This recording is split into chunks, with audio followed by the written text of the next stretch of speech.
You're listening to the Hella Well with Danielle show, a podcast taking women of color on a journey exploring all things wellness and travel related. We're all about showing you how to put on your oxygen mask first and creating lasting self-care habits that will free you to travel the world and live the life you truly desire, and not one you have to fake loving. I'm your host, Danielle Washington. Now let's buckle up and start this journey.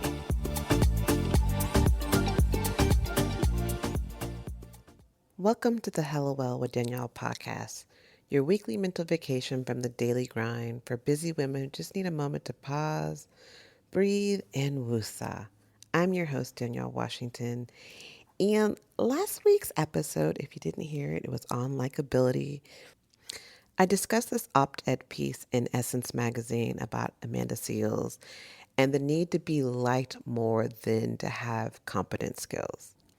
The article felt mad negative, and it got me thinking about how do you learn to separate helpful feedback from harmful noise? And that's what I want to talk about today. Today's topic is literally us talking about the different types of criticism because let's be real, criticism is a part of our life. It's part of your professional life. It's part of your personal life. We're always going to deal with it. And so today I want to have a conversation about the different types of criticism. And so how can you tell the difference and learning how to process feedback in a healthy way? Because as I said before, it's a part of our life. It ain't going nowhere. So before we start, let's do a couple of deep breaths. Let's do this too to get us to tune into the space, quiet our mind, connect with our body.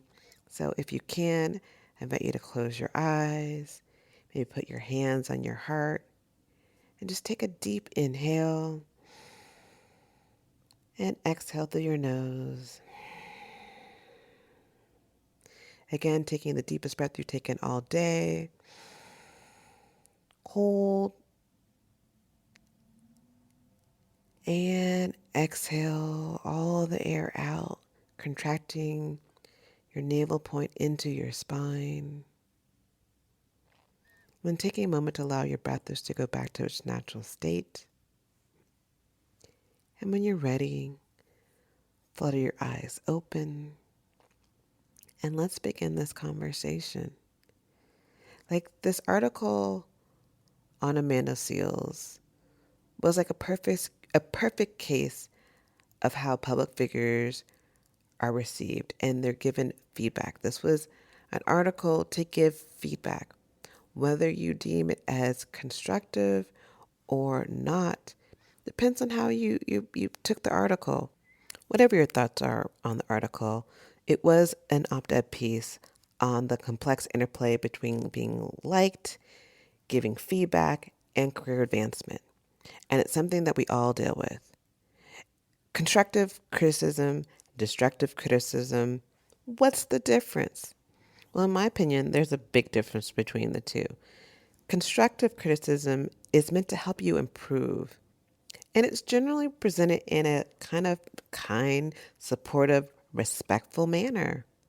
On the flip side, we have destructive criticism, and that's often aimed at belittling, undermining someone, lacks clear suggestion for improvements, and it can feel like it's like coming from a hater. That's the best way I can describe it. It feels personally motivated based off of someone's dislike or resentment. So example of constructive criticism could be like, I noticed during the meeting you tend to speak over others, which kind of hinders our ability to get work done and our collaborative efforts. Maybe we can work on some strategies to ensure everyone feels heard. That's a constructive way to give some feedback. Now, the not so friendly and destructive way to give that same feedback comes about you're always so demeaning, domineering, and during all the meetings, and it's really off-putting. There's no respect in that. There's no feedback that gives ways that you can actually improve. It's just, these are my thoughts. I don't care what you think. Go fly a kite, but I'm going to tell you how I feel about you. And that is not the way to give feedback. That's not a way that is constructive. But how do you tell the difference? And that's what I think is key, is being able to decipher the difference. And so for me, I think a huge part of that is being able to recognize someone's intent. Are they being objective or subjective? Like, consider whether the feedback is aimed at helping you to improve, which is objective, or it seems like it stems from personal feelings and biases, which is subjective. Constructive feedback usually focuses just on how can you become better. It's more about positive behaviors and outcomes versus personal traits. And so that is the key to helping you understand, well, is this a hater or is this someone who actually wants to be helpful to me? And that goes back to the other part of recognizing intent. Is it supportive or is it being malicious? And you can tell the difference, whether it is supportive of or malicious. Because if it's supportive, it feels like they're trying to help you grow. It feels like they're trying to make you do better. Where if it's not, it often feels like it's intended to discourage you or to hurt you. Feedback that's given that feels supportive is often accompanied by suggestions for improvement, whereas being malicious, it just feels like you're being attacked. Another good way to help you identify whether something is constructive or destructive, you can assess the tone. We can hear it in people's voice. You can hear it even in email, whether it's in spoken tone or email tone. You can tell if it's respectful or disrespectful. The tone is key. A respectful tone is delivered in a different way. Disrespectful tones feels harsh. You can feel that in your bones, like, that didn't feel good. Is the tone encouraging or discouraging? Another way to check for tone is to check if the conversation is being vague or they're being specific. Your work isn't good. What's constructive about telling someone your work isn't good? You're off putting. There's nothing constructive about it. There's nothing specific about it. There's no, like the other example I gave, hey, your actions is causing this. Here are some actionable items for you to do that may help. General comments versus actionable steps is another way, again, to kind of check in. Is this feeling constructive? Is this feeling like someone wants to help me? Or is this feeling like someone just wants to hurt me? The next time someone gives you some criticism, I really invite you to take a moment, pause, and reflect and assess the intent, the tone, the specificity.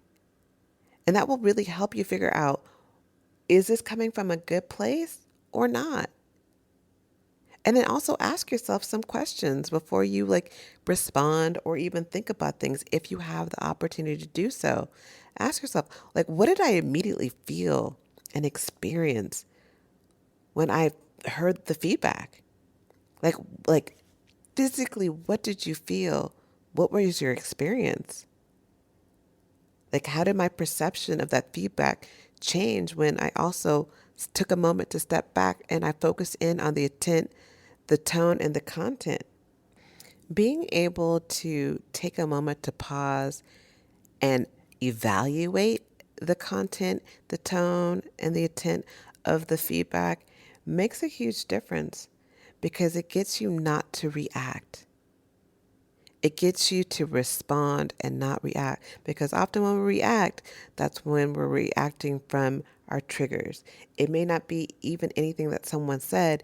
It may remind you of a past situation that's triggering, that gets us in defense mode, that gets us to get out of our own character. One of the things I found in these situations that's been helping me recently is being able to take a deep breath, take a moment to pause, even if it's just one deep breath in and out, to help settle the mind, to help settle the nervous system before I start reacting.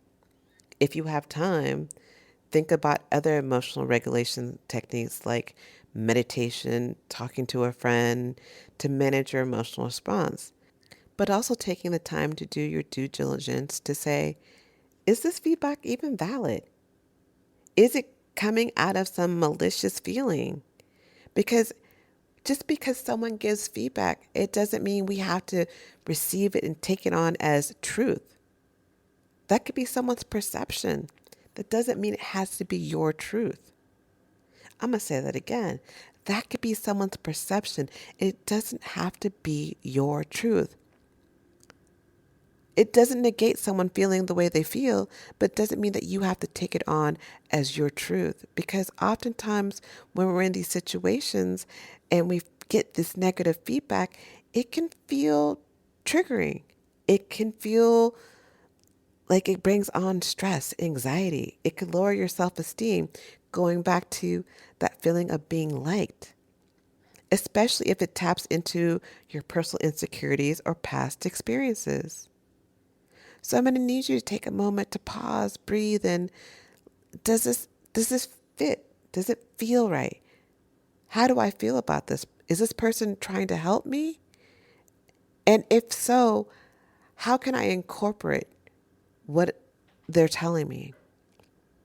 Which ways can help me be a better person? Because at the end of the day, we all want to grow. At the end of the day, we all need to be able to accept in our own way constructive feedback. And even in destructive feedback, ask yourself some hard questions. Okay, is there any truth in this? The delivery might have been mad horrible. The delivery might have been just shady AF. But is there any truth in this? And be honest with yourself. When we're able to use criticism for growth, that's when we are changing the game. We're now allowing us to get back into those old narratives that keep us from growing, from moving forward.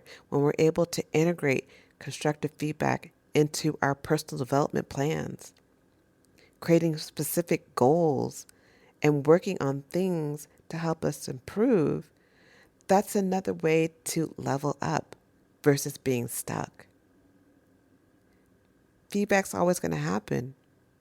But we got to decide, what kind of feedback is this? Is there any truth in it no matter how it was delivered? And how are we going to move forward? Those are the steps. I'm curious, how do you handle constructive or negative, malicious feedback? Are there any tips that you have for other people about how they can handle it? And how can you better communicate when feedback is given? I'd love to hear from you. So either reach out to me via DM, send me an email, but let's keep this conversation going because criticism isn't going anywhere. So let's just learn how to deal with it. On that note, I'll talk to you next week. Ciao.